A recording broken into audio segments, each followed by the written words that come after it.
நாம மகிமை உண்டாவதாக. ஆண்டவரும் இரட்சகருமாய் இருக்கிற இயேசு கிறிஸ்துவின் இணையற்ற நாமத்தினாலே உங்கள் யாவரையும் நான் வாழ்த்துகிறேன். இந்த நாளிலும் கூட கர்த்தர் நமக்கு அருமையான ஒரு வாக்கு தத்தத்தை கொடுத்தார்.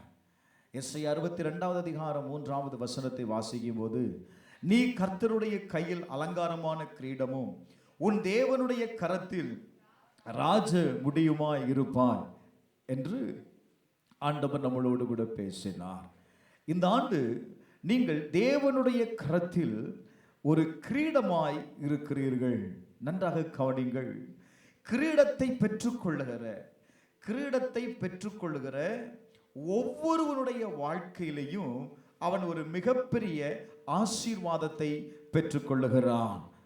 Praise the Lord. ஒரு மனிதனுடைய வாழ்க்கையில் தேவன் கிரீடத்தை அவனுக்கு சூட்டும் பொழுது, ஒன்று, தேவன் அவனுக்கு ஒரு மதிப்பை கொடுக்கிறான். 2, தேவனுடைய கரத்திலிருந்து பாதுகாப்பை பெற்றுக்கொள்ளுகிறான். 3, தேவனுடைய கரத்தில் அவனுக்கு அடையாளம் கொடுக்கப்படுகிறது. 4, தேவன் அவரை உருவாக்குகிறார். 5, தேவன் அவனுக்கு ஒரு மகிமையை கொண்டு வருகிறார். 6, அந்த கிரீடம் அவனுக்கு ஒரு ராஜ்யத்தின் அடையாளத்தை கொடுக்கிறது. Praise the Lord. 7, அந்த கிரீடம் அவனை தேவனுடைய கையில் வைத்திருக்கிறது. ஒரு ஆமென் சொல்லுங்களேன். அல்லேலூயா, அல்லேலூயா, அல்லேலூயா. அப்ப நல்ல கவனிங்களேன். அந்த கிரீடத்தை பெற்றுக்கொள்ளுகிற ஒரு மனிதன் இந்த உலகத்தில் நாம் கவனிப்போமே, ஆனால் ஒரு கிரீடத்தை பெற்றுக்கொள்ளுகிறவனுக்கு வேண்டிய வெறும் கிரீடத்தை மட்டும் அவனுக்கு சூட்ட மாட்டாங்க. அவனுக்கு வேண்டிய நலன்களை, அவனுக்கு வேண்டிய காரியங்களை அந்த கிரீடம் என்ன செய்யணும் அப்படின்னா கொண்டு வந்துரும். அதை போல வேதம் சொல்லுகிறது. சங்கீதம் 21வது அதிகாரம் 3வது வசனத்தை வாசிக்கும் போது அங்கே எழுதப்பட்டிருக்கிறது, உத்தம ஆசீர்வாதங்களோடு நீர் அவனுக்கு எதிர்கொண்டு வந்து அவன் சிரசில் என்ன தர்ப்பிக்கிறீர் அப்படின்னா ஒரு பொற்கிரீடத்தை தர்ப்பிக்கிறார். மறுபடியும் நான் சொல்றேன், நீங்க கவனிச்சிருக்கலாம். விளையாடுகிற அல்லது ஏதாவது ஒரு விளையாட்டுல அவன் வெற்றி பெற்றான் அப்படின்னா அவனுக்கு ஒரு கிரீடத்தை சுற்றுவார்கள். வெற்றியின் கிரீடத்தை சூட்டி அவனுக்கு வேண்டிய எல்லா தேவைகளையும் என்ன செய்யும்படுனா அந்த கிரீடம் அந்த நாளில் நிறைவேற்றி கொடுக்கும். அதே போல தேவன் என்ன செய்கிறார், உத்தம ஆசீர்வாதங்களோடு அவர் எதிர்கொண்டு வந்து அவர் நம்மை ஆசீர்வதித்து ஒரு பொற்கிரீடத்தை அவர் தரிப்பிக்கிறார். நீங்க நல்ல கவனிக்கலாம். யாத்திராகமம் 29வது அதிகாரம் 6வது வசனத்தை வாசிக்கும் போது, அவன் தலையிலே பாகையும் வைத்து பரிசுத்த கிரீடத்தை பாகையின் மேல் தரித்துன்னு இருக்கும். ஆண்டவர் மோசேட்ட சொல்றாரு, அந்த ஆசாரிய ஊழியம் செய்யும்படி தெரிந்து கொள்ளப்பட்டவனை பரிசுத்தப்படுத்தி, பிரைஸ் தி லார்ட், அவனுக்கு என்ன செய்யப்படுகிறது அப்படின்னா அவனுடைய தலையின் மேல் ஒரு கிரீடம் வைக்கப்படுவதை நீங்கள் பார்க்க முடியும். லேவியராகமம் 8வது அதிகாரம் 9வது வசனத்தை வாசிக்கும் பொழுது அங்கே எழுதப்பட்டிருக்கிறது. 8வது அதிகாரம் 9வது வசனம், அவன் தலையிலே பாகையை தரித்து பாகையின் மேல் அவன் நெற்றியிலே பரிசுத்த கிரீடம் என்னும் பொற் படத்தை என்ன செய்தான் அப்படின்னா கட்டினான். Praise the Lord. லேவியராகமம் 21வது அதிகாரம் 10வது வசனத்திலிருந்து வாசிக்கலாம். லேவியராகமம் 21வது அதிகாரம் 10வது வசனம், தன் சகோதரருக்குள்ளே தன் சிரசில் அபிஷேக தைலம் வார்க்கப்பட்டவனும், நல்ல கவனிங்க, அவனுக்குரிய வஸ்திரத்தை தரிக்கும்படி பிரதிஷ்டை பண்ணப்பட்டவனுமாய் இருக்கிறவன் எவனோ அவன் தன் பாகை எடுக்காமலும் தன் வஸ்திரங்களை கிழித்து கொள்ளாமலும் என்ன செய்யணும் அப்படின்னா அவன் இருக்கணும். ஏன்னா 12வது வசனத்துல சொல்லுது, அவன் கிரீடம், அபிஷேக தைலம் என்னும் கிரீடம் அவன் தலையில் மேல் இருக்கிறது. அவன் எந்த சூழ்நிலையிலையும் பரிசுத்த குலைச்சலை என்ன செய்யக்கூடாது, உண்டாக்கி விடக்கூடாது. என்ன இருக்குப்பா அவன் தலையில சொல்லுங்க, அபிஷேகம் என்னும் கிரீடம் வைக்கப்பட்டிருக்கிறது. அப்ப நல்ல கவனிங்க, நம்மை ஒவ்வொருவரையும் கர்த்தர் அவருடைய கிரீடத்தை வைத்திருக்கிறார். அப்ப யாருக்கு வைக்கிறார் அப்படின்னா, தெரிந்து கொள்ளப்பட்டவனுடைய சிரசின் மேல் ஒரு கிரீடம் வைக்கப்படுகிறது. வேதத்திலிருந்து ஒரு 5 விதமான விசுவாசிகளுக்காக கொடுக்கப்படுகிற 5 கிரீடத்தை கொடுத்து நான் இன்றைக்கு உங்கள் மத்தியில் தேவனுடைய வார்த்தையை கொண்டு வருகிறேன். ரொம்ப முக்கியமான பகுதி இது. முதலாவது, த கிரவுண்ட் ஆஃப் லைஃப். யாக்கோபு எழுதின நிருபம் 1வது அதிகாரம் 12வது வசனத்தை வாசிக்கலாம். யாக்கோபு 1வது அதிகாரம் 12வது வசனம்.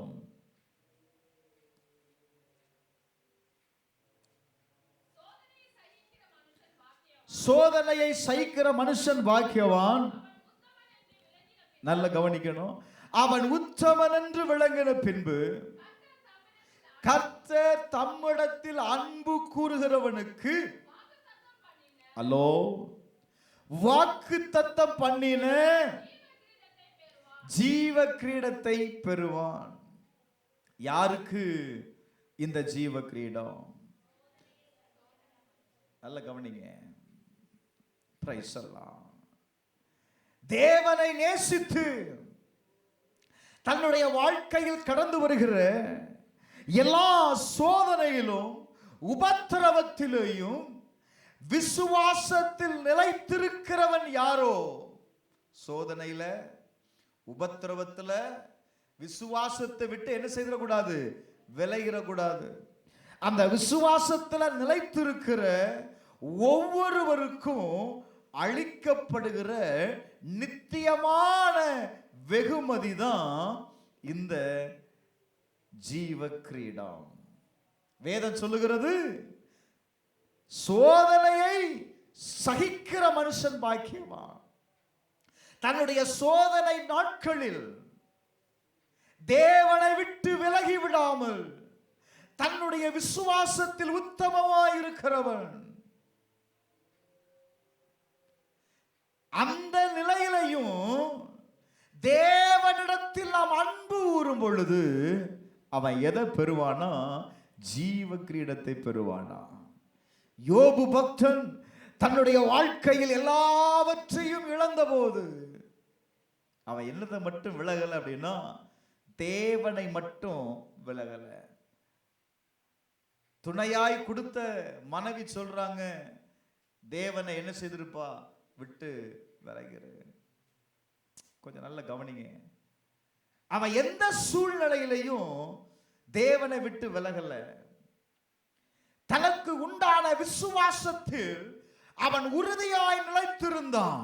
என்ன சொன்னா, என் மீட்பர் உயிரோடு இருக்கிறார், அவரை நான் என்ன செய்வேன், நான் பார்ப்பேன். எப்படி பார்ப்பேன், இந்த சரீரத்திலிருந்து நான் அவரை பார்ப்பேன். ஒரு ஆமென் சொல்லுங்களேன். அல்லேலூயா. அவனுடைய சரீரம் சாவுக்கேதுவான நிலையில இருந்துச்சுங்க. ஆனா தன் சரீரத்தை குறித்து அவன் யோசிக்கல. அவன் சொன்னதெல்லாம், நான் இயேசுவை பார்ப்பேன். அல்லேலூயா. அவனுடைய விசுவாசம் எதை கொண்டு வந்தது தெரியுமா? அவனுக்கு ஒரு ஜீவனை சுதந்தரிக்க வைத்தது. எதையெல்லாம் இழந்தானோ அவைகள் அத்தனையும் இரட்டத்தனையாய் அவன் பெற்றுக்கொண்டான். ஒரு ஆமென் சொல்லுங்களேன், ஒரு ஆமென் சொல்லுங்களேன். நான் இன்னைக்கு சொல்லுவேன், இந்த வருஷம் ஹல்லேலூயா, கர்த்தரிடத்தில் அன்பு கூறுகிறவர்களுக்கு எல்லா சூழ்நிலையிலும் தான் முக்கியம். நான் நல்லா இருக்கும்போது மட்டும் தேவனிடத்தில் அன்பு கூறுகிற அல்ல, எந்த நிலையிலேயும் நான் என்ன செய்யணும் அப்படின்னா, தேவனிடத்தில் நான் அன்பு கூறும்போது, அந்த வார்த்தையை நீங்க கவனிங்க, கர்த்தர் தம்மிடத்தில் அன்பு கூறுகிறவர்களுக்கு வாக்குத்தத்தம் பண்ணின ஜீவ கிரீடத்தை பெறுவார்கள். ஒரு ஆமென் சொல்லுங்களேன். அல்லேலூயா. அப்ப சோதனையை சகிக்கிற மனுஷன் பாக்கியவான். ஏன் பாக்கியவான் சொல்லு அப்படின்னா, அவனுக்காக ஒரு கிரீடம் வைக்கப்பட்டிருக்கிறது. ஒரு ஆமென் சொல்லுங்களேன். அவனுக்காக ஒரு கிரீடம் வைக்கப்பட்டிருக்கிறது. வெளிப்படுத்தின விசேஷம் 2வது அதிகாரம் 10வது வசனத்தை வாசிக்கும் போது, நீ படப்போகிற பாடுகளை குறித்து எவ்வளவு என்ன செய்யாதப்பா சொல்லுங்க, பயப்படாத. ஏன்? உனக்கு எதை வைக்கப்பட்டிருக்கு? ஒரு கிரீடம் வைக்கப்பட்டிருக்கிறது. ஒரு கிரீடம் வைக்கப்பட்டிருக்கிறது. வசனம் சொல்லுகிறது, இதோ நீங்கள் சோதிக்கப்படும் பொருட்டாக பிசாசானவன் உங்களில் சிலரை காவலில் போடுவார், 10 நாள் உபத்திரப்படுவீர்கள், ஆகிலும் மரண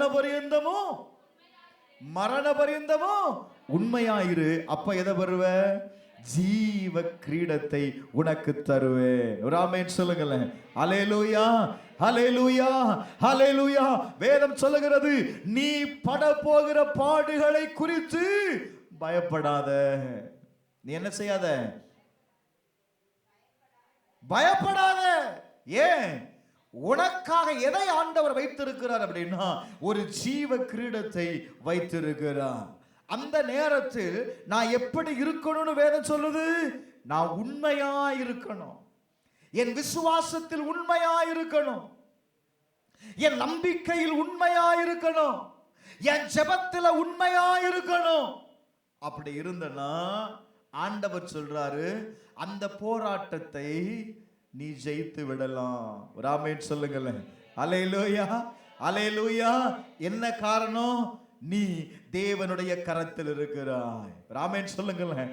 நான் தேவனுடைய கரத்தில் இருக்கிறதுனால எனக்கு வருகிற, என் வாழ்க்கையில் வரப்போகிற எல்லா பாடுகளிலையும் இருந்து கர்த்தர் என்னை ஜெயிக்கிறவனாய் கர்த்தர் மாற்றுவார். விசுவாசிக்கிறீங்களா? விசுவாசிக்கிறீங்களா? எனக்காக ஒரு கிரீடம் வைக்கப்பட்டிருக்கிறது. ஆமென். அந்த கிரீடத்தை நான் எதிலிருந்து பெற்றுக்கொள்வேன்னா, எனக்கு உண்டான உண்மையின் நிமித்தம் நான் தேவனிடத்தில் அன்பு கூறும் பொழுது அந்த கிரீடத்தை நான் பெற்றுக்கொள்ளுகிறேன்.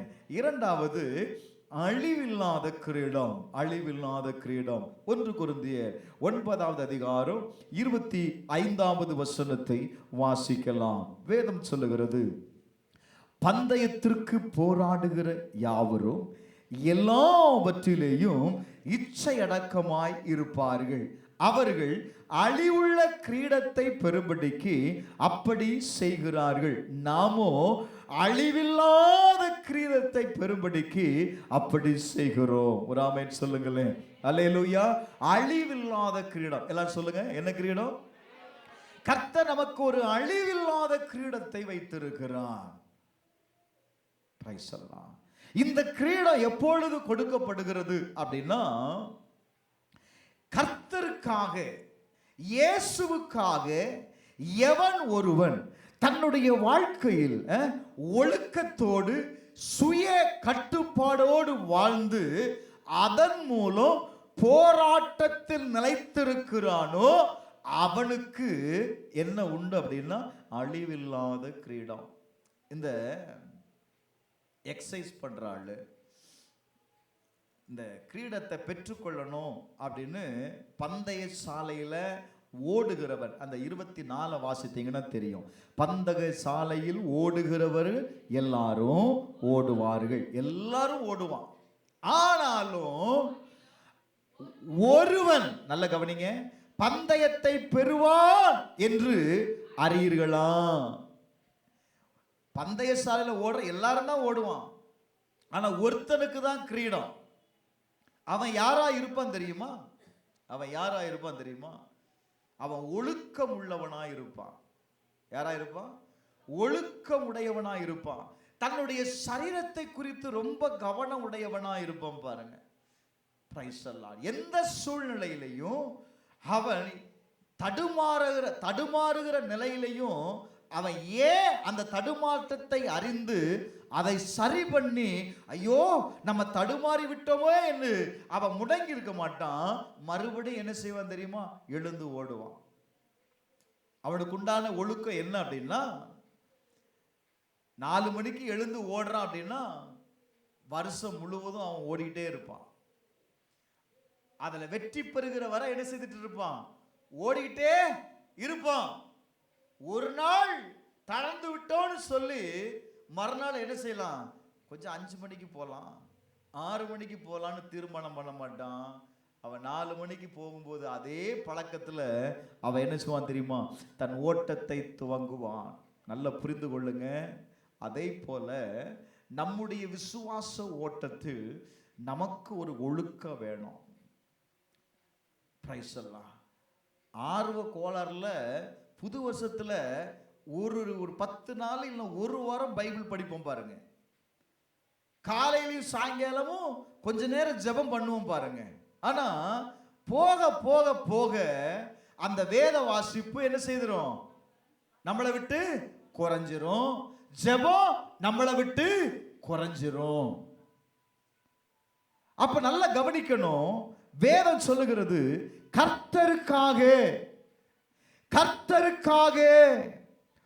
ஒழுக்கத்துடன் சுய கட்டுப்பாடுடன் வாழ்ந்து தன்னுடைய ஆவிக்குரிய வாழ்க்கையில் நிலைத்திருக்கிறவனுக்கு தான் என்ன கிரீடம் அப்படின்னா? அழிவில்லாத கிரீடம். அல்லேலூயா, அல்லேலூயா. அந்த கிரீடத்தை நாம் பெற்றுக்கொள்வதற்கு ஒரு ஒழுக்கத்தை ஏற்படுத்துங்க. பிரைஸ் எல்லாம் உங்களுடைய சரீரம் ஒத்து உழைக்காதது தான். ஏன்னா கிளைமேட் ரொம்ப சில்லுன்னு இருக்கு. காலையில் நல்ல தூக்கம் வரதான் செய்யும். என்ன பண்றது? ஜெபிக்கணுமே. காலையில் 5 மணிக்கு எழுந்திரிச்சு படிக்கணுமே. பிப்ரவரி மாசம் எக்ஸாம் வருது இல்ல? எது? என்னுடைய சுய கட்டுப்பாடு என்னை என்ன செய்கிறது அப்படின்னா, எனக்காக வைக்கப்பட்டிருக்கிற அந்த கிரீடத்தை பெற்றுக்கொள்ள செய்யும். நீங்க இதுல நீங்க சரி இல்லை அப்படின்னா உங்க விசுவாச வாழ்க்கையில பிரைஸ் எல்லாம் நீங்க விழுந்துருவீங்க.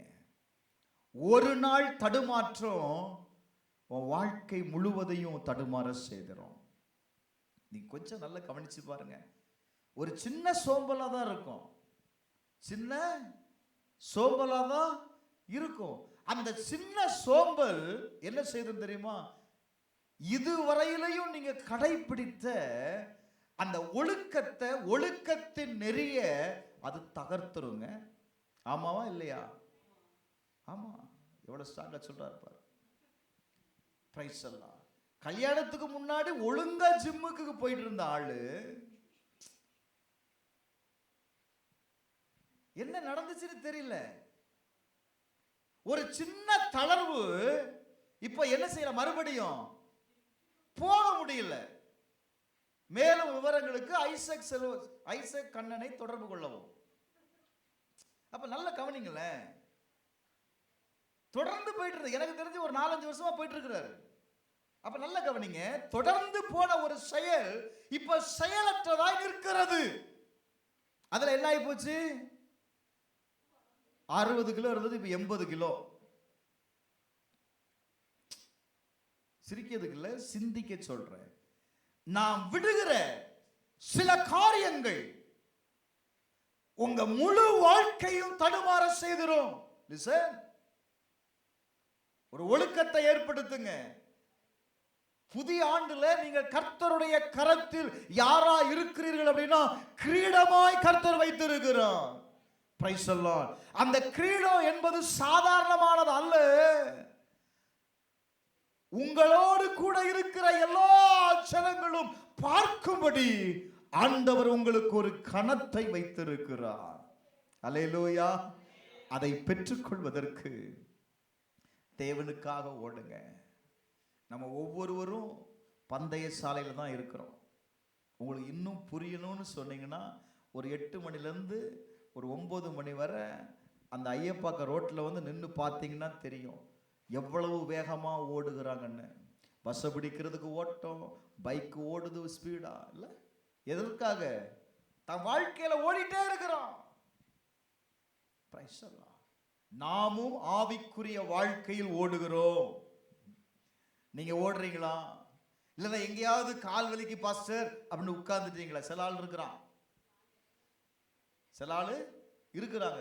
ஓடும்போது பார்த்தீங்கன்னா 10 பேர் இருப்பான். ஆனா கொஞ்ச தூரம் ஓடிட்டு 4 பேரை காணாது. 4 பேரை என்ன செய்யாது? இன்னும் கொஞ்சம் தள்ளி போனா இன்னும் 2 பேர் இருக்க மாட்டான். என்ன?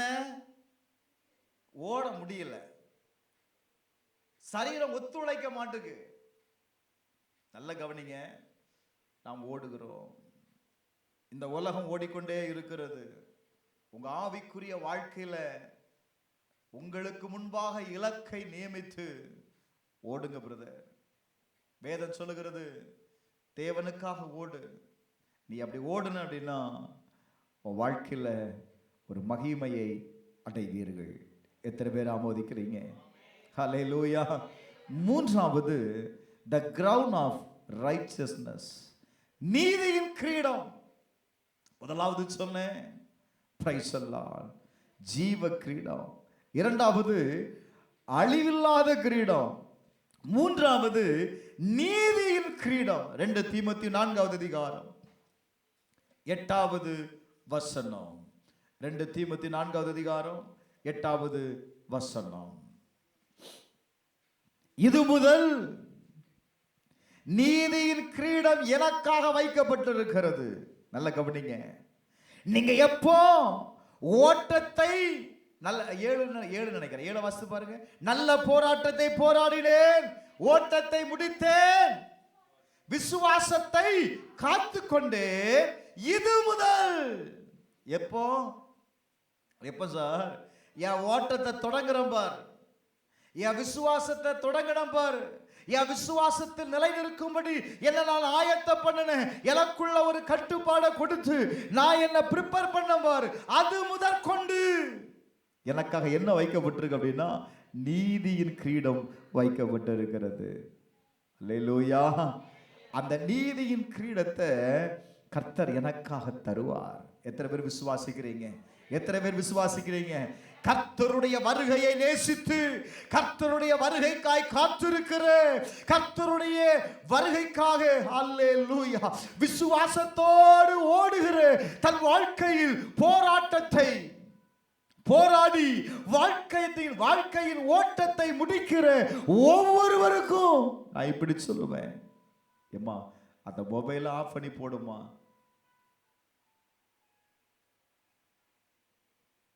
தயவு செய்து மொபைல் எல்லாம் சபை கொண்டு வந்து சுவிட்ச் ஆஃப் பண்ணிட்டு உள்ள வாங்க. Praise the Lord. கர்த்தருடைய வருகையை நேசித்து விசுவாசத்தின் வாழ்க்கையில் கடந்து வருகிறதான எல்லா போராட்டங்களையும் தாண்டி உங்க வாழ்க்கையினுடைய ஓட்டத்தை நீதியாய் வாழ்ந்து முடிப்பீங்க அப்படின்னா உங்களுக்காக கொடுக்கப்படுகிற ஒரு வெகுமதி தாங்க நீதியின் கிரீடம். அப்படின்னா என்னுடைய விசுவாச ஓட்டம் எவ்வளவு முக்கியம் வாய்ந்தது, விசுவாச வாழ்க்கை எவ்வளவு அருமையானது, என்னுடைய விசுவாச வாழ்க்கை. கொஞ்சம் யோசி. வாழ்க்கையில எந்த அளவுக்கு நீங்க ஓடுறீங்களோ அதே அளவுக்கு உங்க விசுவாச வாழ்க்கையில ஓடுங்க பிரதர். கர்த்தர் உங்கள் ஓட்டத்தை அவர் சும்மா ஓட வைக்கல. நீங்க அந்த அளவுக்கு ஓடுறீங்களோ அந்த அளவுக்கு வேதம் சொல்லுகிறது உனக்காக ஒரு கிரீடம் வைக்கப்பட்டிருக்கிறது, உனக்காக ஒரு பரிசு கர்த்தரிடத்தில் வைக்கப்பட்டிருக்கிறது. அவன் சொல்லுகிறான், நான் ஓடுறேன், எனக்கு ஒரு நிச்சயம் இருக்கிறது, எனக்காக கர்த்தர் ஒரு நீதியின் கிரீடம் வைக்கிறார். Praise the Lord. கர்த்தருடைய வருகையை எதிர்பார்த்திருக்கிற, கர்த்தருடைய வருகையில் காணப்படுகிற ஒவ்வொருவருக்கும் ஆண்டவர் ஒரு நீதியின் கிரீடத்தை வைத்திருக்கிறார். ராமேன் சொல்லுங்களேன். அல்லேலூயா. நான்காவது மகிமையின் கிரீடம். 1 பேதுரு 5வது அதிகாரம் 4வது வசனத்தை வாசிக்கலாம். வேதம் சொல்லுகிறது, அப்படி செய்தால் பிரதான மேய்ப்பர் வெளிப்படும் போது மகிமை உள்ள வாடாத கிரீடத்தை பெறுவீர்கள். ராமேன் சொல்லுங்களேன். அல்லேலூயா. இந்த மகிமையின் கிரீடம் இது யாருக்கு கொடுக்கப்படுகிறது அப்படின்னா, ஊழியம் செய்கிறவர்களுக்கு கொடுக்கப்படுகிறது. தேவனுடைய ஆடுகளை அன்போடும் தாழ்மையோடும் உண்மையோடும் மேய்க்கிற விசுவாசமான ஊழியக்காரர்களுக்கு கர்த்தர் என்ன செய்கிறார் அப்படின்னா, இந்த வெகுமதியை கொடுக்கிறார். இரண்டாவது, தேவனுடைய மகிமைக்காக அவரை சேவித்த மக்களுக்கு இந்த மகிமையின் கிரீடத்தை கொடுக்கிறார். தேவனுடைய மகிமைக்காக, நான் தேவனுக்காக வாழுவேன், தேவனுடைய மகிமைக்காக நான் வாழுவேன்னு சொல்லி தன்னை அர்ப்பணித்த ஜனத்திற்கு, அர்ப்பணித்த மக்களுக்கு ஆண்டவர் என்ன செய்கிறார் அப்படின்னா, இந்த மகிமையான கிரீடத்தை கொடுக்கிறார்.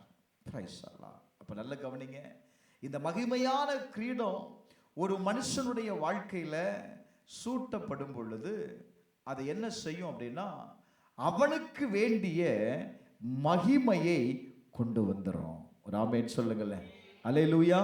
நீங்க எப்படிப்பட்ட சூழ்நிலையில இருந்தாலும் சரி, நீங்க எந்த நிலையில இருந்தாலும் சரி, நான் இப்படி சொல்லுவேன், நீங்க உண்மையாய் நிற்கும் பொழுது கர்த்தர் என்ன செய்வார் தெரியுமா? இந்த மகிமையின் கிரீடத்தை அவர் உங்களுக்கு கொடுப்பார். அதனால தான் வசனம் சொல்லுகிறது, அவரை உண்மையாய் சேவிக்கணும்.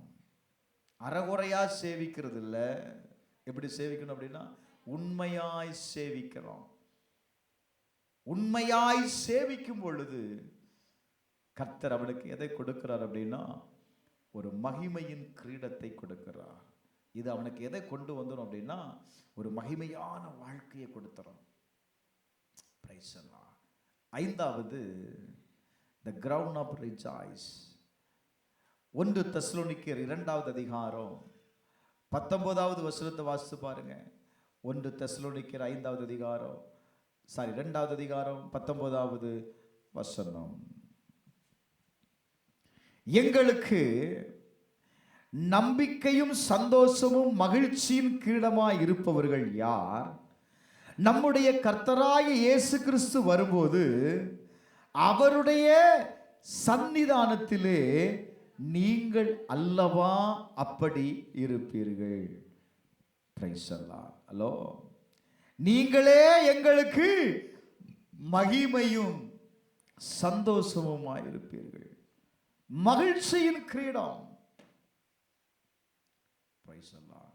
இந்த மகிழ்ச்சியின் கிரீடத்தை ஆண்டவர் யாருக்கு கொடுக்கிறார் அப்படின்னா, ஆத்துமாக்களை ஆதாயப்படுத்தி,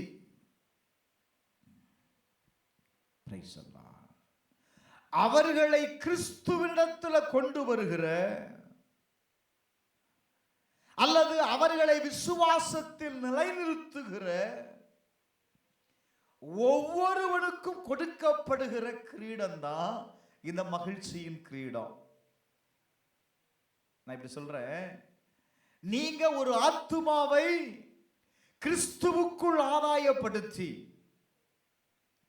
பிரைஸ் அல்லாஹ், அவனுக்கு ரட்சிப்பை கொடுத்து, அவனை கிறிஸ்துவை அறிந்து கொள்ளும்படி, கிறிஸ்துவை சேவிக்கும்படி நீங்க வைப்பீங்க அப்படின்னா, ஆண்டவர் என்ன செய்கிறாராம்? உங்களுக்கு ஒரு மகிழ்ச்சியின் கிரீடத்தை கொடுக்கிறார். ஒரு ஆமேனும் வரமாட்டேங்குது, ஒரு ஸ்தோத்திரமும் வரமாட்டேங்குது. ஏன்? நம்ம அதெல்லாம் செய்தாதானே பாஸ்டர் நமக்கு கிடைக்கும் இல்ல? பிரைஸ் அல்லாஹ். ஒரு பாவி மனம் திரும்புதல் நிமித்தம் பரலோகம் என்ன செய்யுமா? ஒரு மகிழ்ச்சி அடைகிறது. அப்ப அந்த மகிழ்ச்சிக்கு காரணமானவன் யார் அப்படிங்கிறது பார்க்குது பரலோகம். இந்த மகிழ்ச்சிக்கு காரணமானது யாருப்பா? மகிழ்ச்சிக்கு காரணமா இருந்தது யார்? அவனுக்கு சுவிசேஷம் சொன்னது யாரு? அவனை தேவனுடைய ஆலயத்திற்கு கொண்டு வந்தது யாரு? அவனை கூப்பிடு. பிரைஸ் அல்லாஹ். சில இடத்துல சில பிள்ளைகள் அல்ல சில நபர்கள் அந்த கிரீடத்தை வாங்கும் பொழுது அந்த கிரீடத்தை வாங்குவதற்கு ஒருத்தன் காரணமா இருப்பான். சில இடத்துல அவங்களுடைய பெற்றோர்கள் காரணமா இருப்பாங்க, சில இடத்துல அவங்களுடைய ட்ரெயினர் என்ன செய்வாங்க, காரணமா இருப்பாங்கல்ல. இப்போ அந்த பிள்ளைங்க என்ன தெரியுமா செய்யும், அந்த கிரீடத்தை வாங்கி இவங்க அதை வாங்குவதற்கு காரணமா இருந்தாங்க பார்த்தீங்களா, அவங்கள மேடைக்கு அழைப்பாங்க. அவங்கள அழைத்து அந்த மகிழ்ச்சியில அவர்களை நல்ல கவனிக்கணும். அந்த வார்த்தை ரொம்ப முக்கியம். மகிழ்விக்க பண்ணுகிறது மாத்திரமல்ல, அந்த ஹானர்ல அவங்க வாழ்க்கையில எப்படியெல்லாம் பங்கு உள்ளவர்களா இருந்தாங்க என்பதை அவங்க உணர்வு பூர்வமா சொல்லும் போது அங்க இருக்கிற அந்த முழு கூட்டமுமே அவங்கள அப்ரிசியேட் பண்ணும். பார்த்திருக்கீங்களா இல்லையா? இதுதான் நீங்க ஒரு ஆத்துமாவை, நான் மறுபடியும் சொல்றேன், கிறிஸ்துவுக்குள்ளாக நடத்தி அவனை விசுவாசத்தில் நிலைநிறுத்தும் போது பரலோக மகிழ்ச்சி அடையுதுப்பா. அந்த மகிழ்ச்சிக்கு காரணமா இருந்த உங்க தலையில கர்த்தர் எதை வைக்கிறார் அப்படின்னா, மகிழ்ச்சியின் மகுடத்தை வைக்கிறார். மகிழ்ச்சியின் மகுடத்தை வைக்கிறார். அதற்கு நீங்கள் பாத்திரராய் மாறுகிறீர்கள். ராமேன் சொல்லுங்களேன். அல்லேலூயா. இந்த நாளில், இந்த 2026வது ஆண்டுல கர்த்தர் உங்க ஒவ்வொருவருக்கும் ஒரு கிரீடத்தை வைத்திருக்கிறார். நீங்கள் எதை பெற்றுக்கொள்ள போகிறீர்கள்? நம்ம எல்லாரும் பந்தய சாலையில ஓடுறோம்னு சொல்றேன். ஓடுகிற எல்லாரும் நிச்சயித்து கொள்ளணும், எனக்காக ஒரு கிரீடம் வைக்கப்பட்டிருக்கிறது. அது ஜீவ கிரீடமா இருக்கலாம், அழிவில்லாத கிரீடமா இருக்கலாம், நீதியின் கிரீடமா இருக்கலாம், மகிமையின் கிரீடமா இருக்கலாம், அல்லது மகிழ்ச்சியின் கிரீடமா இருக்கலாம். நீங்க எதை பெற்றுக்கொள்ள போறீங்க? எந்த கிரீடத்திற்கு நீங்கள் தகுதி உடையவர்களாய் மாறப் போகிறீர்கள்? எபிரேயருக்கு எழுதின நிருபம் 12வது அதிகாரம் 1வது வசனத்தை வாசிக்கும் பொழுது அங்க எழுதப்பட்டிருக்கிறது, ஆகிலும் மேகம் போன்ற இத்தனை திரளான சாட்சிகள் நம்மை சூழ்ந்திருக்க பாரமான யாவற்றையும் நம்மை சுற்றி நெருக்கி நிற்கிற பாவத்தை தள்ளிவிட்டு, ஹலோ, இந்த கிரீடத்தை பெற்றுக்கொள்ள கூடாதபடிக்கு எதையா தடையா இருக்கு? எது தடையா இருக்கு? நீங்க சொல்ற காரணங்கள் என்ன? அதெல்லாம் நீ தள்ளிவிடணும். இதெல்லாம் உன்னை தேவனை விட்டு விலக செய்கிற காரியம். நீங்க சொல்ற சாக்கு போக்கு பரலோகத்தில் செல்லுபடி ஆகாது. நானும் ஓடுனேன், எனக்கு தான் அந்த பரிசு கிடைத்திருக்கணும். ஆனா பாருங்க,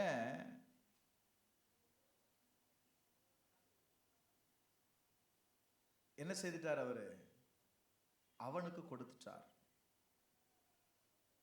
ஒருவேளை அவர் அவனுக்கு தெரிஞ்ச ஆளா இருக்குமோ? கொஞ்சம் யோசிங்க. எனக்கு கிடைக்காததுனால நான் சில தவறான வார்த்தைகளை நான் பேசுறேன்.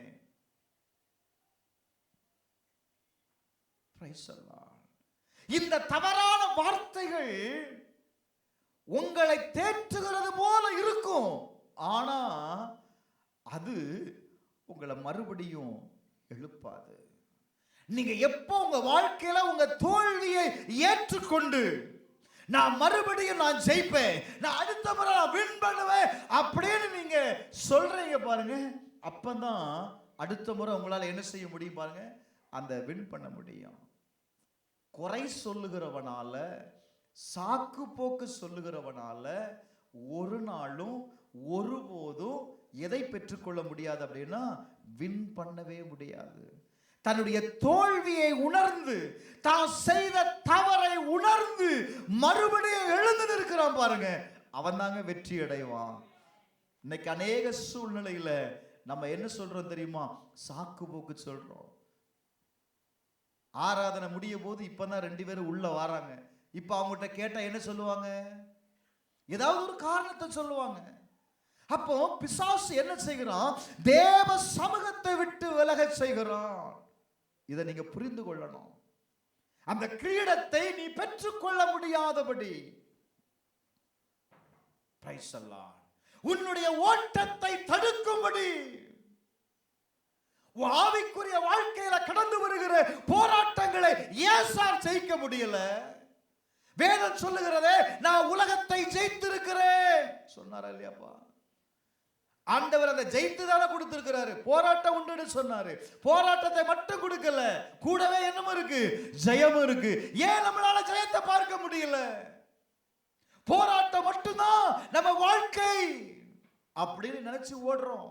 இல்லப்பா, இந்த வார்த்தை நல்லா சொல்லுது, உனக்கு பாரமாய் இருக்கிற யாவற்றையும், நம்மை சுற்றி நெருக்கி நிற்கிற பாவத்தை தள்ளிவிட்டு விசுவாசத்தை துவக்கிறவரும் முடிக்கிறவருமாயிருக்கிற இயேசுவை நோக்கி.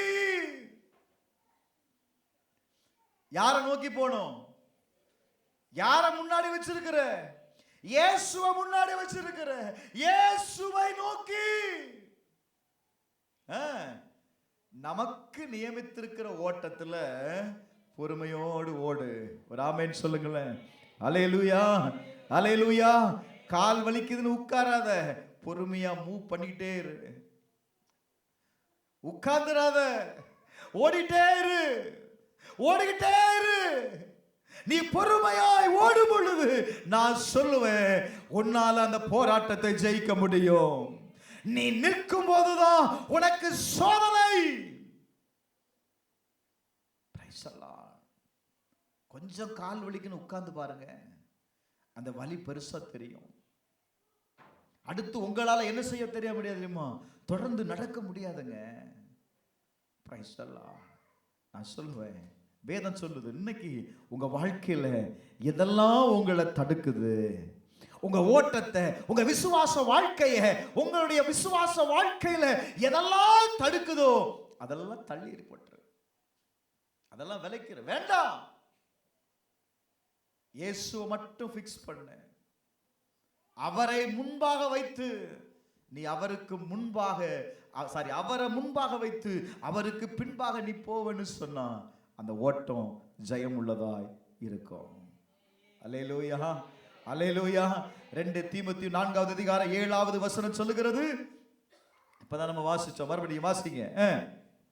சரீர முயற்சி அற்ப பிரயோஜனம் உள்ளது. 2 தீமோத்தேயு 4:7. நல்ல போராட்டத்தை போராடினேன், ஓட்டத்தை முடித்தேன், விசுவாசத்தை காத்துக்கொண்டேன். அல்லேலூயா, அல்லேலூயா. உங்க ஓட்டம் எப்படி இருக்கணும் அப்படின்னா, பாதியில நிற்கிற ஓட்டமா இருக்கக்கூடாது. பாதியில சொல்லுங்க, பாதியில நிற்கிற ஓட்டமா? நான் ஓட்டத்தை முடிச்சேன்ப்பா, எனக்கு கொடுக்கப்பட்ட வேலையை நான் செய்து முடிச்சிட்டேன்ப்பா, எனக்கு கொடுக்கப்பட்டிருக்கிற ஊழியத்தை நான் செய்து முடிச்சிட்டேன்ப்பா.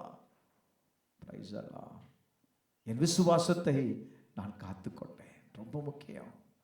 என் விசுவாசத்தை நான் என்ன செய்து கொண்டேன்? காத்துக்கொண்டேன். இன்னொரு வசனத்தை வாசிங்க. பிலிப்பியர் 3வது அதிகாரம் 14வது வசனம். பிலிப்பியர் 3:14. தேவன் அழைத்து, நல்லா கவனிக்கணும், எல்லாரும் எடுங்க வசனத்தை. பிரைஸ் அல்லாஹ். கிறிஸ்து இயேசுவுக்குள் தேவன் அழைத்து பரம அழைப்பின் பந்தய பொருளுக்காக நான் என்ன செய்கிறேன்? நான் என்ன செய்கிறேன்? எனக்கு வைக்கப்பட்டிருக்கிற கிரீடத்தை நான் பெற்றுக்கொள்ளும்படி, எனக்காக வைக்கப்பட்டிருக்கிற ஓட்டத்தை நான் என்ன செய்கிறேன் அப்படின்னா ஓடுகிறேன். யாரும் ஓட்டத்தை முடிக்கல சார். யாரும் விசுவாச வாழ்க்கையில நான் செய்து முடிச்சிட்டேன், நான் வாழ்ந்து முடிச்சிட்டேன் யாராலையும் சொல்ல முடியாது. சொல்றான் பாருங்க, பிரைஸ் தி லார்ட். அதை பிடித்து கொண்டேன் என்று நான் எண்ணுகிறதில்லை, ஒன்று செய்கிறேன், பின்னானவைகளை மறந்து முன்னானவைகளை நாடி நான் ஓடுறேன். பின்னானவைகளை மறந்து. ஏன்னா அந்த காரியம் என்ன செய்யும் அப்படின்னா, என்னை போக விடாது. அதுக்கு மேல உள்ள வசனத்தை வாசிங்களேன், 12ல இருந்து வாசிங்களேன். நான் அடைந்தாயிற்று அல்லது முற்றிலும் தேறினவளானேன் என்று எண்ணாமல். நல்ல கவனிங்க. அப்ப விசுவாச வாழ்க்கைங்கிறது அது ஒவ்வொரு நாளும் வளர்ந்துகிட்டே இருக்கணும். வசனம் சொல்லுது, நான் அடைந்தாயிற்று அல்லது முற்றும் தேறினவனானே என்று எண்ணாமல் கிறிஸ்து இயேசுவினால் நான் எதற்காக பிடிக்கப்பட்டனோ அதை நான் பிடித்துக் கொள்ளும்படி. ஹலோ, உங்களுக்காக ஒரு கிரீடம் வைக்கப்பட்டிருக்கிறது. அந்த கிரீடத்தை நீ பெற்றுக்கொள்ளும்படி முதல்ல என்ன செய்? ஆசையாய் ஓடு. விருப்பத்தோட ஓடணும். முதல்ல விருப்பத்தோட ஓடுனாதான் அந்த அதை பெற்றுக்கொள்ளுவேன் அப்படிங்கிற ஆசை ரொம்ப முக்கியங்க. இல்ல, ஆசை இருந்தாதான் அந்த காரியத்தை என்ன செய்யும் தெரியுமா? அடையணும்னு தோணும். விருப்பம் இல்லாதவன நீங்க என்னதான் சொன்னாலும் அவன் என்ன செய்வான் தெரியுமா? அப்படியே தான் இருப்பான், செய்யவே மாட்டான். அவனுக்குள்ள ஒரு எண்ணம் வரணும், இதை நான் செய்யணும் அப்படிங்கிற ஒரு விருப்பம் வரணும். அவன் சொல்றான், ஆசையாய் தொடருகிறேன். Praise the Lord. எதை நோக்கி தொடர் அப்படின்னா, எனக்காக ஒரு கிரீடம் வைக்கப்பட்டிருக்கிறது, அதை நான் பெற்றுக்கொள்ளும்படி எனக்காக நியமிக்கப்பட்ட இலக்கை நோக்கி நான் ஓடுறேன். ஒவ்வொருவருக்கும் ஒரு மீட்டர், ஒரு ஸ்பீட் இருக்கு. உங்களுக்கு நியமிக்கப்பட்ட நான் ஓடுற ஓட்டத்தில் உங்களால் ஓட முடியாது. நான் ஓடுற ஓட்டத்தில், நான் போற ட்ராக்ல உங்களால் என்ன செய்ய முடியாது? ஓட முடியாது. அப்ப உங்களுக்குன்னு ஒரு எல்லை இருக்கு. 100 மீட்டர், 200 மீட்டர், 500 மீட்டர் இல்ல. அப்ப அந்த ட்ராக்ல நீ என்ன செய்யணும்? ஓடணும். நான் இன்னொரு ட்ராக்ல போய் ஓடணும் அப்படின்னா அது ஜெயத்தை சுதந்திரிக்க முடியாது. அப்ப நான் ஓடுற ஓட்டம் எனக்காக நியமிக்கப்பட்டிருக்கிற பிரைஸ் எல்லாம் அந்த ஓட்டத்துல, அந்த ட்ராக்ல நான் ஓடணும். அல்லேலூயா. கர்த்தர் உங்க ஒவ்வொருவரையும் அழைத்திருக்கிறார். எதற்காக அழைத்திருக்கிறார் அப்படின்னா, உங்களுக்கு ஏதோ ஒரு கிரீடத்தை வைத்திருக்கிறார். இன்னொரு வசனத்தை சொல்லி நான் முடிக்கிறேன். இதை நம்ம அடுத்த வாரம் பார்ப்போம். வெளிப்படுத்துற 3:11 வாசித்து பாருங்க. வெளிப்படுத்துற 3:11. இதோ சீக்கிரமாய் வருகிறேன். லிசன், எல்லாம் கவனிப்பா. ஓ மக்கா தராபா. இதோ இதோ நான் சீக்கிரமாய் வருகிறேன். ஒருவனும் உன் கிரீடத்தை எடுத்துக்கொள்ளாதபடிக்கு உனக்குள்ளதை பற்றி கொண்டிரு. ஹலோ, உங்க ஒவ்வொருவருக்கும் கிரீடத்தை கொடுத்திருக்கிறார் சொன்னேன். ஆண்டவர் சொன்னார், நான் சீக்கிரமாய் வருகிறேன். உன் கிரீடத்தை நீ இழந்துறாதப்பா. அதை நீ என்ன செய்து கொள்? அதையே பற்றி கொண்டிருக்கு. உன் ஓட்டம் எப்ப முடியும்னா, glory to God, அவர் வரும்போதுதான் முடியணும். ராமேன் சொல்லுங்களேன். ஹல்லேலூயா. நீ ஓடின ஓட்டத்திற்கு தகுந்த வெகுமதியை அந்த நாளில் கர்த்தர் உனக்கு தருவார். கர்த்தர் உனக்கு கிரீடத்தை அவமதித்தவன், கிரீடத்தை வேண்டான்னு தள்ளினவன் வாழ்க்கையில என்ன நடந்துச்சு தெரியுமா? இதெல்லாம் நமக்கு தேவையா அப்படின்னு நினைச்சவன் வாழ்க்கையில பிரைஸ் எல்லாம் மகிமையை இழந்தான், அவமானத்தை அடைந்தான், அவனுக்கு வருகிற நன்மையை அவனே தடை பண்ணான். அதை காட்டி கொடுக்க போகிறேன். அப்ப நல்ல கவனிங்க. நீங்க ஒருவேளை யோசிக்கலாம், இதெல்லாம் எனக்கு எதுக்கு பாஸ்டர் கிரீடம்? என் கல்யாணத்துக்கு என் தலையில வச்ச கிரீடமே அப்படி இருக்கு.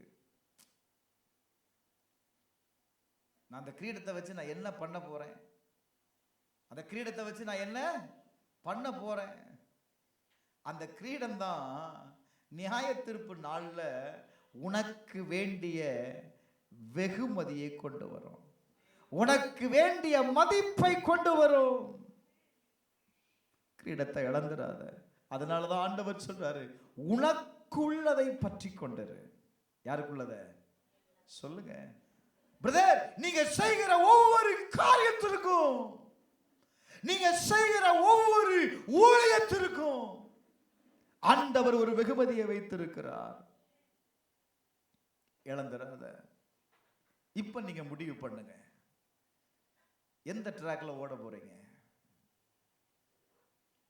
ஜீவ கிரீடத்தை பெற்றுக்கொள்ள போறீங்களா? அதை பெற்றுக்கொள்வதற்கு தேவனிடத்தில் அன்புள்ளவனாய் இருக்க வேண்டும், உண்மையாயிருக்க வேண்டும். அந்த அழிவில்லாத கிரீடத்தை பெறுவதற்கு என் வாழ்க்கையில நான் ஒழுக்கம் உள்ளவனாய் இருக்கணும். எனக்கு ஒரு சுய கட்டுப்பாடு எனக்கு இருக்கணும். நான் அதை சரி செய்ய போகிறேனா? நீதியின் கிரீடத்தை பெறுவதற்கு அவருடைய வருகைக்கு நான் ஆயத்தப்படணுமே. என் விசுவாச வாழ்க்கையில நான் சோர்ந்து போய் இருக்கிறேனே, அதை தட்டி எழுப்பி நான் என்ன ஓட வைக்கணுமே. ஓடினா தானே பெற்றுக்கொள்ள முடியும். அந்த மகிமையின் கிரீடத்தை நான் பெறுவதற்கு எனக்குள்ள தாழ்மை கடந்து வர வேண்டுமே, உண்மை கடந்து வர வேண்டுமே. மகிழ்ச்சியின் கிரீடத்தை பெறுவதற்கு ஆத்துமாக்களை நான் ஆதாயம் செய்யக்கூடியவனாக இருக்கணுமே. உங்களை என்ன கிரீடம் வேணும்? எதை நீங்கள் பெற்றுக்கொள்ள போகிறீர்கள்? கொஞ்சம் யோசித்து நிதானமா முடிவெடுங்க. எனக்கெல்லாம் தேவையில்லைன்னு போனீங்க அப்படின்னா ரொம்ப கஷ்டம். இதுவரையிலும் நடந்ததை மறந்து உங்க விசுவாச வாழ்க்கை அந்த வருஷத்தை துவங்கி இருக்கிற நீங்கள், நான் சொன்னேன், கர்த்தருடைய கண்கள் உங்க மேல வைக்கப்பட்டிருக்கிறது. நீங்க ஓடுகிற ஓட்டத்தை கர்த்தர் பார்க்கிறார், நீங்க படுகிற பிரயாசத்தை கர்த்தர் பார்க்கிறார். அப்ப உங்க வாழ்க்கையில ஒரு ஜெயமுள்ள வாழ்க்கையை வாழ்வதற்கு கர்த்தர் துணை நிற்கிறார். பிரதர் சிஸ்டர், கர்த்தர் துணை நிற்கிறார். அவரை சார்ந்து கொள். பிசாசானவன் இந்த கடைசி நாட்கள்ல உங்களை தேவனுடைய சமூகத்திலிருந்து விலக்குவதற்கு உண்டான முயற்சி அவன் எடுத்துட்டு இருக்கிறான். ஆனா நான் விலக மாட்டேன்னு சொல்லி நீங்க எடுக்கிற தீர்மானம் தான் தேவ சமூகத்துல உங்களை நிலைநிறுத்தும். அல்லேலூயா, அல்லேலூயா. ஆண்டவருடைய வார்த்தை சொல்லுது, உனக்குள்ளதை பற்றி கொண்டிரு, நான் சீக்கிரமாய் வருகிறேன். ஒருவனும் உன் கிரீடத்தை எடுத்துக்கொள்ளாதபடி, ஒருவனும் உன் கிரீடத்தை எடுத்துக்கொள்ளாதபடி. உன் கிரீடத்தை நீ வச்சுக்கோ, பிடிச்சு வச்சுக்கோ, கொடுத்துறாத, கொடுத்துறாத. அதை பற்றி கொண்டிரு, அதையே யோசித்து கொண்டிரு. நான் சொன்னேன், நீங்க கர்த்தருடைய கரத்தில் கிரீடமாய் இருக்கிறீர்கள். எல்லா சூழ்நிலையிலையும் இந்த வார்த்தையை சொல்லி பாருங்க. இந்த வார்த்தையை உங்க வாழ்க்கையில நீங்க சொல்லி பாருங்க. நான் கர்த்தருடைய கரத்தில் இருக்கிறேன். எப்படி இருக்கிறேன் அப்படின்னா, கிரீடமா இருக்கிறேன். இந்த வார்த்தையை நீங்க சொல்ல சொல்ல சொல்ல உங்க வாழ்க்கையில மதிப்பு கூடிக்கொண்டே இருக்கும். அல்லேலூயா. கர்த்தர் உங்களோடு கூட இருக்கிறதை நீங்கள் காண்பீர்கள். நம்ம எல்லாரும் எழுந்து நிற்போம். அப்படி ஒப்பு கொடுங்க பார்க்கலாம். பின்னானதை மறந்து, இதுவரையிலும் நடந்த காரியங்களை மறந்து, இதுவரையிலும் உங்க விசுவாச வாழ்க்கையில ஓடின ஓட்டத்தை மறந்து ஒரு புதிய துவக்கம், ஒரு புதிய துவக்கத்தை இன்னைக்கு உண்டாக்குங்க. ஆண்டவரே, இந்த ஆராதனையில, இந்த முதலாவது ஆராதனையில எங்களோடு பேசுனீங்கப்பா. நான் பார்க்கிறேன், கர்த்தர் இப்ப உங்களுக்கு முன்பாக சில உத்தம ஆசீர்வாதத்தை வைத்திருக்கிறார். பந்தய சாலையில் ஓடுகிறவனுக்கு முன்பாக அவனுக்கு கொடுக்கப்படுகிற வெகுமதி ரொம்ப பிரமாண்டமா வைக்கப்பட்டிருக்கும் பாருங்க. ரொம்ப பிரம்மாண்டமாக வைக்கப்பட்டிருக்கும். அவன் ஓடுறவன் என்ன தெரியுமா சொல்லி ஓடுவான்? அது எனக்கு தான், அந்த கோப்பை எனக்கு தான், அந்த மகுடம் எனக்கு தான். அல்லேலூயா. நான் அந்த முதல் பரிசை நான் பெற்றுவேன். அவன் கண்ணு, அவன் சிந்தை, அவன் செயல்கள் எல்லாமே அந்த கிரீடத்து மேலே, அந்த பரிசு மேலே வச்சு ஓடுவான். நான் சொல்லுவேன், உனக்கு முன்பாக உத்தம ஆசீர்வாதத்தை கர்த்தர் வைத்திருக்கிறார். உனக்கு முன்பாக ஆசீர்வாதம் வைக்கப்பட்டிருக்கிறது. அதை நினைச்சு ஓடுகிறத, அதை நினைச்சு ஓடுகிறத. விசுவாசத்தை தொடக்குகிறவரும் அவர் முடிக்கிறவரும் அவர்தான். அவரை நோக்கி ஓடு, இயேசுவை நோக்கி ஓடு. சில தடுமாற்றங்கள் வரலாம், சில இடையூறுகள் வரலாம். நான் சொல்லுவேன், சோர்ந்து போகாத, ஓடு ஓடு. ஓட்டத்தை தொடக்கிறவரும் அவர்தான், முடிக்கிறவரும் அவர்தான். அவர் மேல கண்ணை வைத்து நீ ஓடு ஓடு ஓடு சகோதரா, ஓடு. உனக்கு முன்னாக இருக்கிறதை பற்றி கொண்டிரு. அல்லேலூயா, அல்லேலூயா. எத்தனை பேர் விசுவாசிக்கிறீங்க? எத்தனை பேர் விசுவாசிக்கிறீங்க? நன்றி அப்பா. ஓட்டத்தை தொடங்குறவர் அவர்தான்ப்பா. இந்த வருடத்தை தொடங்கினவர் அவர்தான்ப்பா. இந்த வருடத்தை முடிக்கிறவர் அவர்தான்ப்பா. அவர் இல்லாம உன்னால முடிக்க முடியாது. அவர் இல்லாம ஆண்டவரே ஓட முடியாது, ஓட முடியாது. அவர் இல்லாம எதையும் செய்ய முடியாது. உன் கண்கள் அவர் மேல வச்சிடு.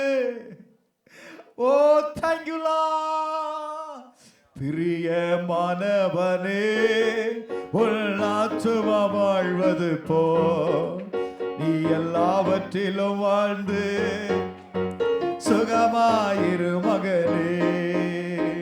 பிரியமானவனே, உன் ஆத்துமா வாழ்வது போ நீ எல்லாவற்றிலும் வாழ்ந்து சுகமாயிரு மகனே. வாழ்க்கை என்பது போராட்டமே, நல்லதொரு போராட்டமே. வாழ்க்கை என்பது போராட்டமே, நல்லதொரு போராட்டமே. ஆவிதரும் பட்டயத்தை, ஆவிதரும் பட்டயத்தை எடுத்து போராடி வெற்றி பெறி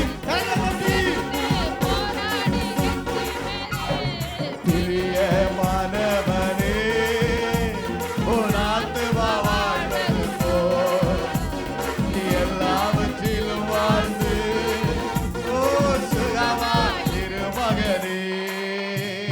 பிரயாணத்தில் மேடு உண்டு, பள்ளங்களோ உண்டு.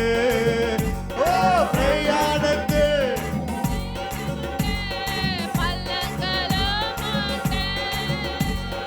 மிதித்திடுவான், தாண்டிடுவான், மிதித்திடுவான், தாண்டிடுவான். மான்கால்கள் உனக்கொண்டு மறவாதே, மான்கால்கள் உனக்கொண்டு மறவாதே. பிரியமானவனே, உன் ஆத்துமா வாழ்வது போ நீ எல்லாவற்றிலும் வாழ்ந்து சுகமாயிரு மகனே.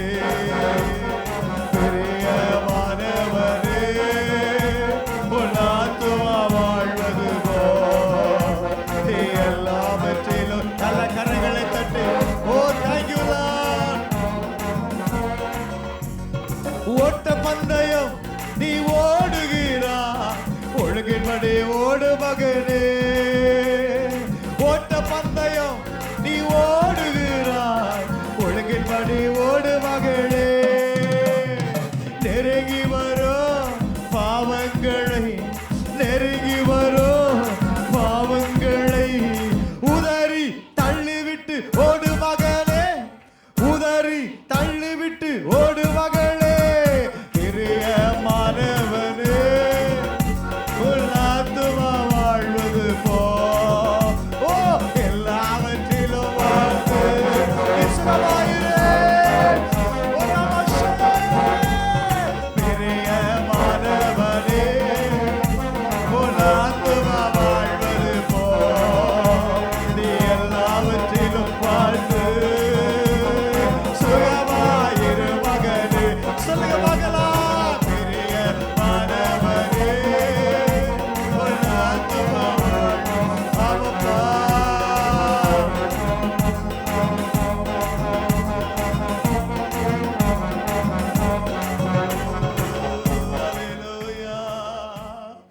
சொல்லுவேன், இந்த 2026வது ஆண்டுல நீ கர்த்தருக்கு பிரியமாய் இருப்பனா உனக்கு பிரியமான வாழ்க்கை. அல்லேலூயா. அவர் பிரியமான வாழ்க்கைய, நீங்க விரும்புகிற வாழ்க்கைய, நீங்க விரும்புகிற சுகத்தை, நீங்க விரும்புகிற ஜெயத்தை அவர் உங்களுக்காக வைத்திருக்கிறார். அல்லேலூயா, அல்லேலூயா, அல்லேலூயா. உங்களுக்கு முன்பாக ஜெயத்தான் இருக்கு, தோல்வியை வைக்கல, தோல்வியை வைக்கல, ஜெயம் இருக்கு. அந்த ஜெயத்தை சுதந்திரித்துக் கொள்ள முடியாம சில தோல்விகள் வரும், சில தடைகள் வரும், சில போராட்டங்கள் வரும். ஆனா கர்த்தர் சொல்றாரு, கர்த்தர் சொல்றாரு, உன் கண்ணை என் மேல வச்சுட்டேன்னா, உன் கண்ணை என் மேல வச்சுட்டேன்னா உன்னால தாண்டி செல்ல முடியும். விசுவாசிக்கிறீங்களா? உன்னால தாண்டி செல்ல முடியும், உன்னால தாண்டி செல்ல முடியும். கண்களை இயேசுவின் மேல் வைங்க, உங்க கண்களை இயேசுவின் மேல வைங்க.